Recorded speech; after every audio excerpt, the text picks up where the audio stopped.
साथियों जय श्री राम। साथियों आज का हमारा ज्योतिष का कार्यक्रम मीन राशि के लिए मीन राशि सितंबर 2024 आपके लिए कैसा रहने वाला है, आपके लिए कौन सी सौगात लेकर आ रहा है, आपके लिए क्या शुभ रहेगा और क्या अशुभ रहेगा। महान संतों द्वारा जो भविष्यवाणियाँ की गई हैं वो आपके लिए कैसी रहने वाली हैं, तो इस वीडियो में आप जानने वाले हो। नमस्कार साथियों आप देख रहे हो मुकेश नॉलेज। साथियों अगर प्रभु श्री राम जी से सच्चा प्रेम करते हो तो चैनल को सब्सक्राइब कर देना। अगर माँ लक्ष्मी जी से सच्चा प्रेम करते हो तो वीडियो को लाइक करके कमेंट बॉक्स में जय माँ लक्ष्मी या जय प्रभु श्री राम जरूर लिख देना। साथियों चलिए हम वीडियो को आगे बढ़ाते हैं। साथियों सबसे पहले मीन राशि वालों के लिए सितंबर के महीने में कैसा रहने वाला है इनका पारिवारिक जीवन। साथियों दूसरे भाव के स्वामी मंगल महाराज पूरे महीने आपके चतुर्थ भाव में विराजमान रहेंगे। तो साथियों इससे होगा क्या, इससे आपका जो पूरा परिवार है, आपका कुटुंब है, उनका पूरा ध्यान आपके मकान पर, आपकी संपत्ति पर हो सकता है। इसको लेकर कुछ विचार विमर्श हो सकते हैं। साथ में ही मुँह जबानी जरूर भी हो सकती है। साथियों इससे आपको सावधान रहना है। साथ में ही द्वादश भाव में बैठे वक्री शनि की दृष्टि पूरे महीने दूसरे भाव पर होने से आपको बाहरी व्यक्तियों के परिवार में हस्तक्षेप से बचना चाहिए। इसमें आपको समस्याएं हो सकती हैं। साथ में ही आपके दादा परदादा के माध्यम से आपको कुछ धन प्राप्त हो सकता है। आपके लिए अच्छा है लेकिन आपको सतर्क रहना होगा। साथियों ये परिवार में समस्याएं क्यों बनी हैं आपके लिए, ये भी लास्ट में हम बताने वाला हूं। साथियों पारिवारिक संपत्ति प्राप्त होने के पूर्ण योग बन रहे हैं। साथियों अगर आपके परिवार में कोई प्रकार का धन अगर गड़ा है या दादाजी के पास है या परदादा जी के पास है तो आपको मिलने का पूर्ण योग बन रहा है। साथियों लेकिन परिवार में कुछ अशांति रह सकती है क्योंकि चौथे भाव के स्वामी बुध महाराज महीने की शुरुआत में 4 दिनों में पंचम भाव में, उसके बाद में 23 सितंबर तक छठे भाव में और फिर 23 सितंबर से सप्तम भाव में रहेंगे, जिससे महीने की शुरुआत में पारिवारिक जीवन में सुख और शांति लेकर आएगी। साथियों महीने के मध्यम में आपको चुनौतियों का सामना करना पड़ेगा। अगर आपके माताजी हैं तो उनका स्वास्थ्य खराब हो सकता है, आपको विशेष ध्यान रखना होगा। साथियों पारिवारिक विवाद जन्म ले सकते हैं। क्यों लेंगे ये भी हम लास्ट में बताने वाला हूँ। महीने के अंतिम दिनों में स्थितियाँ अनुकूल हो जाएंगी और पारिवारिक जीवन में सुधार हो जाएगा। आपसी संघर्ष कम हो जाएगा और सामंजस्य बढ़ेगा। मंगल महाराज की उपस्थित पूरे महीने चतुर्थ भाव में रहने से आपको पारिवारिक संपत्ति को लेकर के किए गए प्रयासों में सफलता मिल सकती है। परिवार के लिए कोई नया भवन खरीदा जा सकता है, आपके लिए बहुत अच्छा है। देवगुरु बृहस्पति की कृपा से भाई बहनों का प्रेम आपके साथ हमेशा बना रहेगा। साथ में ही आपके जो संबंध हैं वो अच्छे रहेंगे। साथियों इससे परिवार में और उनके सहयोग से परिवार की उन्नति होगी। साथियों अब हम जानने वाले हैं कि कैसा रहने वाला है मीन राशि का सितंबर में प्रेम व वैवाहिक जीवन। सबसे महत्वपूर्ण है साथियों यह आपके लिए महीना ठीक ठाक रहने की संभावना है क्योंकि शुरुआत में बुध महाराज आपके पंचम भाव में विराजमान रहेंगे और आपके प्रेम प्रदर्शन को मजबूत बनाएंगे। आप अपने प्रेम का भरपूर इजहार करेंगे और अपने प्रेमिका के दिल में अपने लिए विशेष जगह बनेगी। आपसी मीठी बातों को लेकर के रिश्ता आपका और भी अच्छा रहेगा।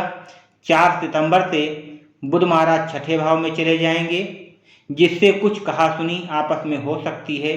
इससे आपको सावधान रहना होगा। और साथियों एक दूसरे को उल्टी सीधी बातें कह सकते हो, तो साथियों इससे भी आपको सावधान रहना पड़ेगा। इस दौरान आपका कोई मित्र सहयोगी की भूमिका निभाएगा और आपके रिश्ते को बेहतर बनाने में मदद करेगा। साथियों, महीने के उत्तरार्ध में स्थितियां ठीक ठाक रहेंगी, लेकिन ये महीना आपको ये समझाएगा कि आपको एक दूसरे को पर्याप्त समय और महत्व देना चाहिए। साथियों, आपके रिश्ते के लिए दोनों ही आवश्यक हैं और दोनों की सोच समझ और आपसी जो समस्या है उसको ज़्यादा ना होने पाए, इसलिए सोच विचार कर ही निर्णय लेना चाहिए और सोच समझ कर ही बोलना चाहिए। पूर्वार्ध में शुक्र महाराज केतु के साथ सप्तम भाव में विराजमान रहेंगे।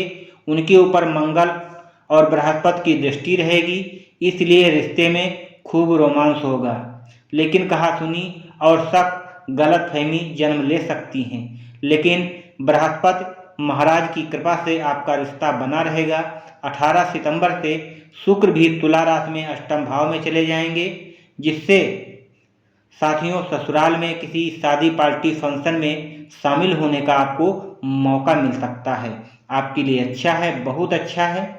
पारिवारिक जीवन में संतुष्टि जाएगी और आपको अपने जीवन साथी से कुछ बातों को स्पष्ट कर लेना चाहिए जो कि आपके मन में बहुत लंबे से चली आ रही हैं। साथियों, बुध महाराज 23 सितंबर से सप्तम भाव में आकर के आपके रिश्ते को और भी मजबूत बनाएंगे।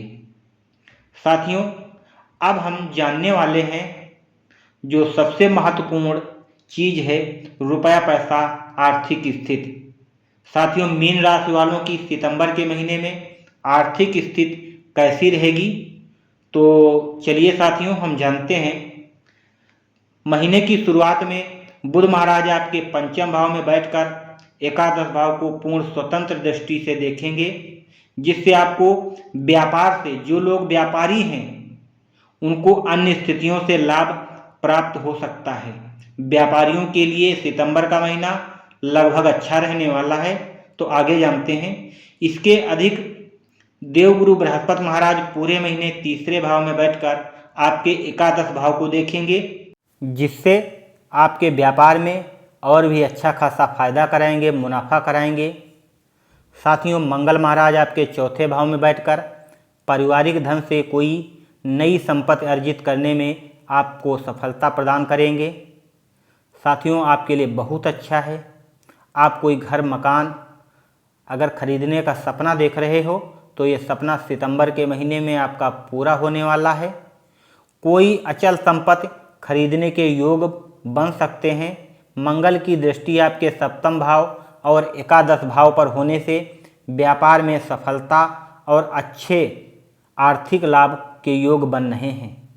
साथियों, आपके लिए कुल मिलाकर रुपया पैसा के मामले में बहुत अच्छा है, लेकिन महीने की शुरुआत में सूर्य महाराज छठे भाव से द्वादश भाव पर दृष्टि डालेंगे, जिससे आपके खर्च कुछ बढ़ जाएंगे, लेकिन सरकारी लाभ आपको मिल सकता है।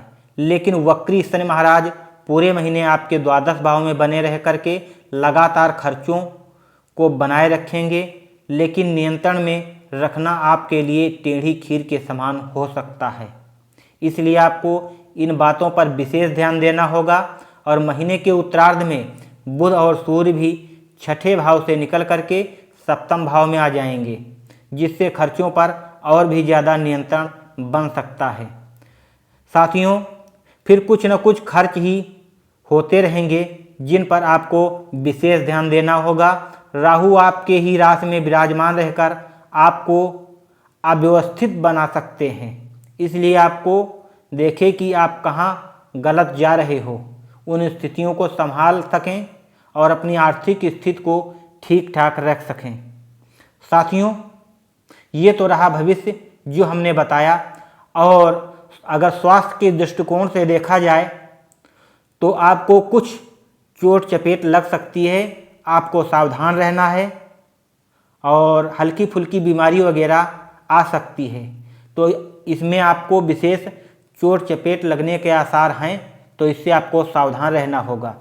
साथियों, चोट चपेट लड़ाई झगड़ा ऐसा क्यों निकल कर आया है आपके राशि में, आपके जन्म राशि में?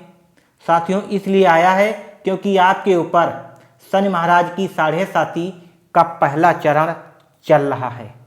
साथियों, शनि महाराज के 7.5 के लक्षण होते हैं भाइयों में विवाद या परिवार में झगड़ा या नौकरी में बाधाएं या व्यापार में घाटा या आपके ऊपर कर्जा या शारीरिक कष्टों का सामना। साथियों, ये 5 लक्षण अगर आपके जीवन में आपको दिखाई पड़ रहे हैं तो ये पक्का समझ लेना आप शनिदेव की 7.5 की चपेट में चल रहे हो। ये दूर कैसे होंगे? आपके पास 2 उपाय हैं। नंबर 1, अगर आप शनिदेव जी की शरण में जाना चाहते हो तो शनि चालीसा का पाठ करना शुरू कर दो, इससे आपको राहत मिल जाएगी। दूसरा है, हनुमान जी की शरण में जाना चाहते हो तो उनके प्रभु श्री राम का नाम और उनका नाम यानी ओम राम दूताय नमः इस मंत्र का जाप करना प्रारंभ कर दो। साथियों, अगर इस नाम का जाप कर लेते हो तो आपको ये 7.5 से ही नहीं, आपकी गरीबी, आपकी कंगाली, आपकी जो भी समस्याएं हैं ये हमेशा के लिए दूर हो जाएंगी और आपके जीवन में एक नया सवेरा होगा और नया चमत्कार होगा। ऐसा चमत्कार होगा, ऐसे हनुमान जी की कृपा होगी कि आपका परिवार निरोगी हो जाएगा। साथियों, वीडियो कैसा लगा कमेंट करके ज़रूर बताना है। इसी के साथ में जय श्री राम।